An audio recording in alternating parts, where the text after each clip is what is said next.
Previously on diagnosing and fixing my CLA 250, my instrument cluster has been throwing up random warning lights, so I scanned the car, changed the battery, pulled apart the dashboard, and even checked the fuses, but none of that fixed the problem. So in today's episode, I wanted to take a step back and rule out a few things. If you've been keeping up with the series, you know that the car drives fine, there's no stalling, there's no type of power loss or anything like that.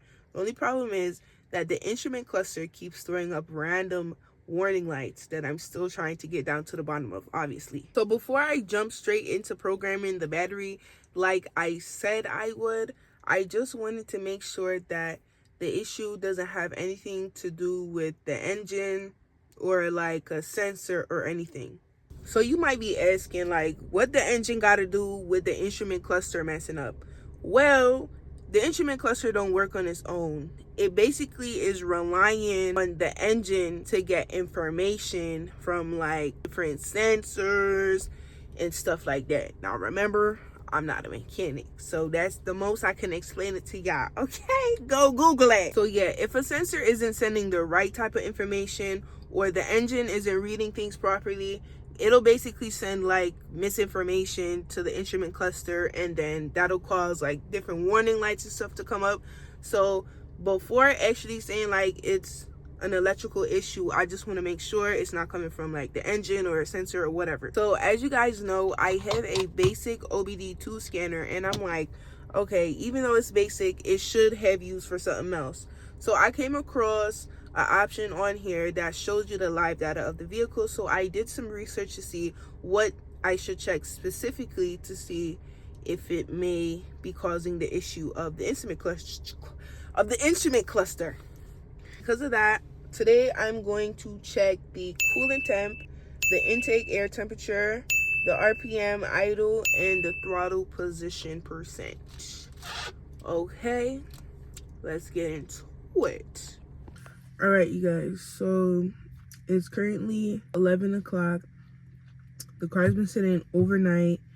I wanted to do it earlier, like usually when I go to work, 6:30 in the morning, because that's when it's really cold and the sun isn't up yet. As you guys can see, I got in the car, no lights at all, but the car starts.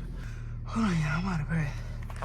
And usually if I press the OK button, it'll wake up the car.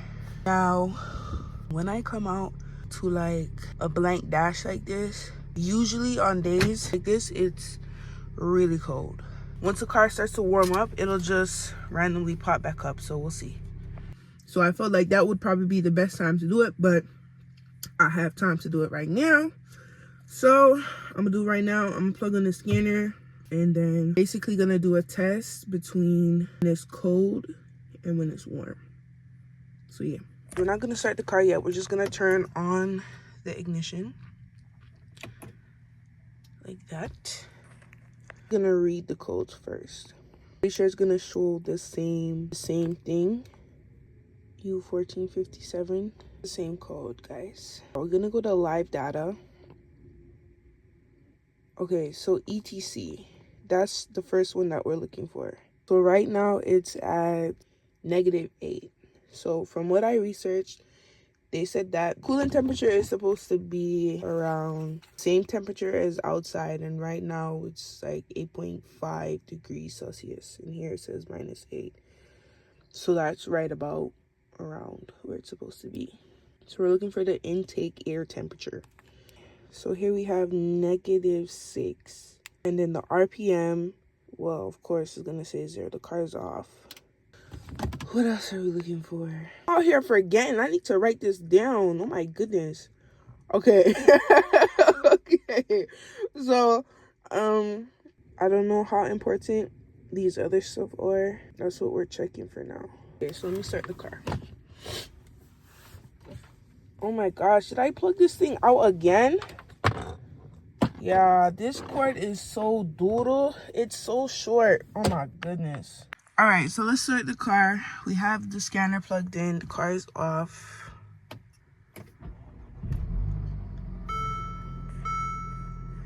You know, regular startup.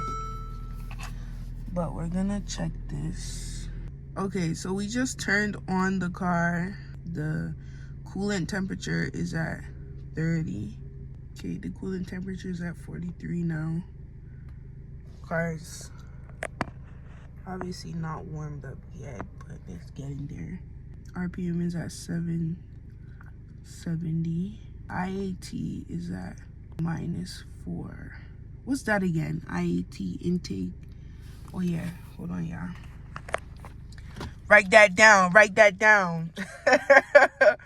So I'm about to go to Walmart, and that drive is like I want to say like a 10-15 minute drive. So once I go up there, I'm gonna get what I need to get, come back, plug in the scanner, and see how much the numbers change.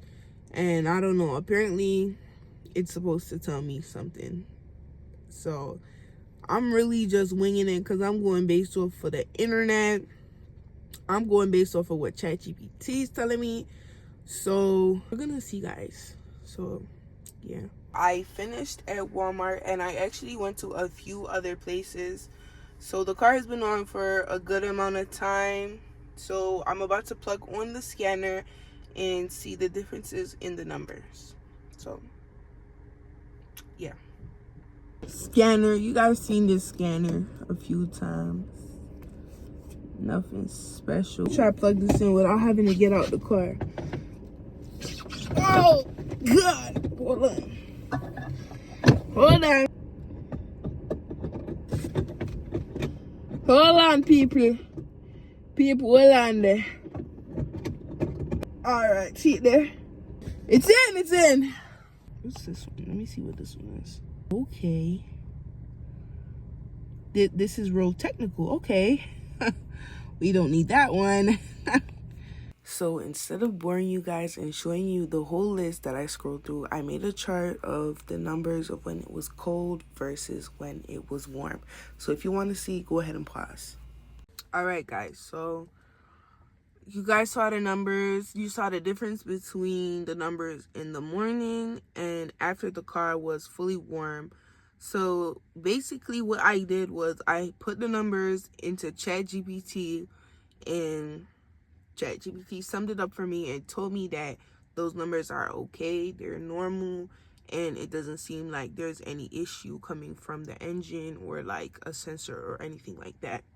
My next step for real is to program the battery. Kind of just, yeah, we ruled out that it's not an issue that's coming from the engine or like a sensor or anything like that. I'm actually looking for a scanner. I don't know. I know that it's a bi-directional scanner I have to get, or like, you know, just a scanner that can program the car's battery, but I'm not really sure which one to get. Now, I was looking at a gear wrench one where it's kind of like a Bluetooth scanner kind of, but like it's like the one you plug it in like a regular OBD scanner, but then like there's an app you download on your phone. But then I think for some of those you have to like pay a membership fee or whatever.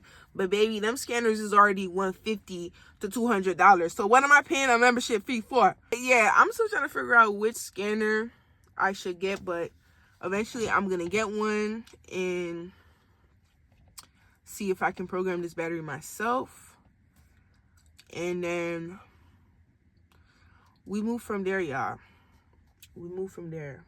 So she's still alive. I'm still alive. Life is okay. Thank God. That was so random. I don't know. But yeah, y'all. I'll see you guys soon in the next episode. And yeah, love you. Guys, I can't kiss you guys. Like, come on, be professional. I am so sorry. I really am trying to get a hang of this YouTube thing. Like, I genuinely don't know how to end off videos without it being awkward. But another thing, y'all, I got 10 subscribers. So shout out to all 10 of you guys, because that means you mess with me at least a little bit. So I thank you guys, but I will see you guys in the next episode. Bye. That was better, wasn't it? Yeah, that was.